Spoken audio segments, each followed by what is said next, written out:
மிருதங்கம் வாசிச்சது அது ஒரு கலை, அடுத்தது கல்வி. ரெண்டும் ஒரு மனுஷனுக்கு அடிப்படை தளம் மாதிரி. ரெண்டுமே இருந்தாலே அவன் தன் வாழ்வியல்ல நல்ல பண்பாடுகளையும் எல்லாத்தையுமே பழகி கொள்வான். கல்வியுமா தான் சொல்லிக் கொடுக்கும், அது மாதிரி கலையுமா தான் சொல்லிக் கொடுக்கும்.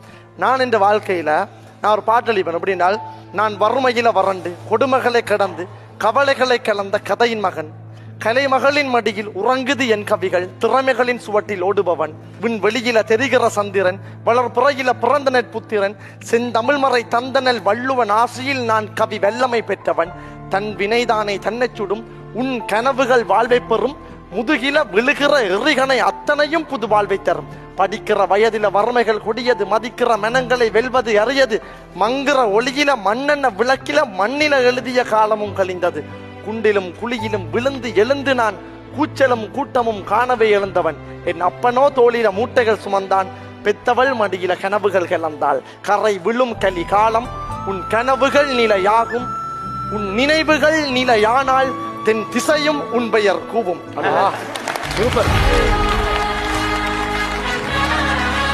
இது பாகிஸ்தா, இது நீ சொன்னதெல்லாம் அப்துல் கலாம் சாருக்கே பொருந்தும். அதான் என்றால் என்னுடைய வாழ்க்கையிலேயே அப்படிதான் இருந்தது. என்றால் ஒரு ஆரம்ப கல்வி எனக்கு தெரிஞ்சு கொஞ்சம் பரவாயில்லை. அண்ணாலாம் கேலண்டர்ல வர்ற சைட் அந்த ஒயிட் லைன்ல எழுதி படிச்சேன்னு சொல்லி அம்மா சொல்லுவாங்க. அப்படிதான் இந்த பிள்ளைய படிப்பிச்சு நான்.